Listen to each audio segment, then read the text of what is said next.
I'll take it first. Joining us now, Boston Globe political reporter James Pindell. He's out with a new piece this morning that shows Joe Biden leading the crowded field of 2020 Democrats in New Hampshire. That's according to a new poll. Yep. Tell us all about it. Well, this is the first poll that was taken since Joe Biden had entered the contest, and it's fascinating. On one level, you say, okay, here's another poll that Joe Biden is winning, but look who else is right behind him. I mean, this is a state where he's 8 points, Joe Biden's 8 points ahead of Bernie Sanders. Bernie Sanders, of course, won the New Hampshire primary in 2016 with 60% of the vote. And here he is now at 12%. And right on his heels is the mayor of South Bend, Indiana. Then you want to couple that with the fourth place.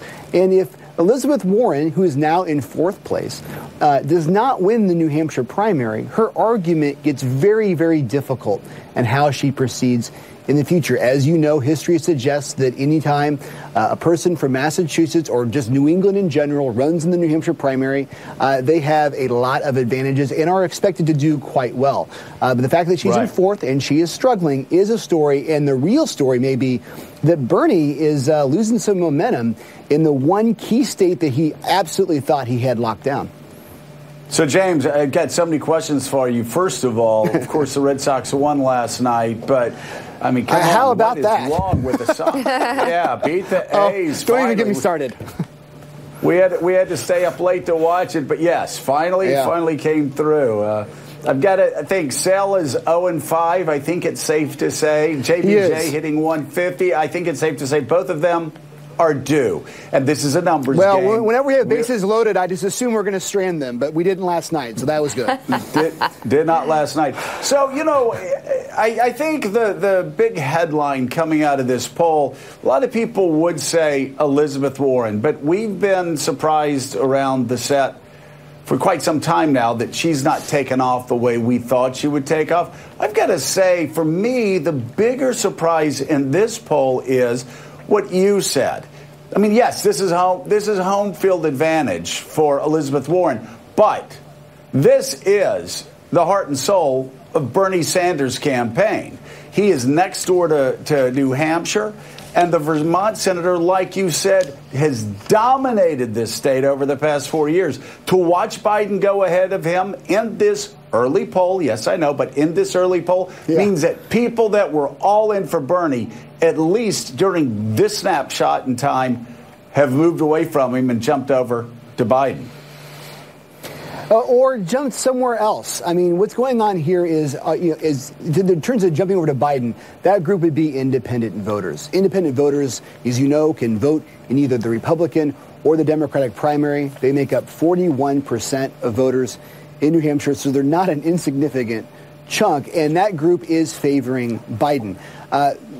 Fueling Biden's rise in this very, as you mentioned, early stage, we're 9 months away from where we expect the New Hampshire primary to take place, is that Biden is crushing both registered Democrats and crushing independents. And he's doing it, I think, if you look at a second question we asked, who do you think is most likely to defeat Trump? That's where the gaps get really big. But I think the other story in this poll is that unlike other early primary states, we're beginning to see some definition. You know, there are haves and have-nots in this poll. If you take the top four folks here in this race, I mean, in this particular poll, Biden, Sanders, Buttigieg, and Warren, they add up to 53% of the electorate. Meanwhile, of the 24 people we polled, 14 don't even get to 1%. So we're beginning to see some forming here of what a tiers would look like. Now, this, of course, is not happening in Iowa, which is much more widespread, though, of course, Bernie and Biden seem to have their own lane in Iowa. South Carolina still has Stacey Abrams, I think, in the top three.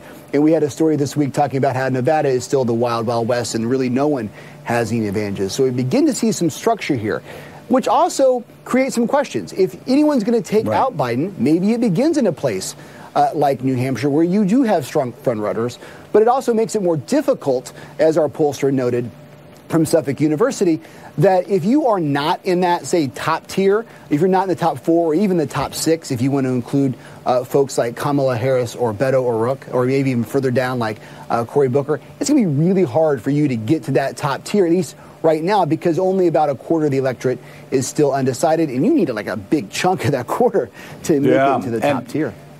And Steve Kornacki, another problem with the second-tier candidates is in Iowa, it's pretty brutal. I mean, you've got what's the threshold? You either get 15% or you've got to go caucus for somebody else in Iowa, and then you go over to New Hampshire, and boy, if you're not above 5%, that's the end of the road for you. I wonder, though, do you see, like I see, New Hampshire being a firewall for Bernie Sanders, and if that firewall collapses for Sanders, he's going to have a hell of a hard time turning south to South Carolina and the rest of the southern states. Well, right. I think the question with Sanders, too, is we've been trying to measure how much and where exactly is his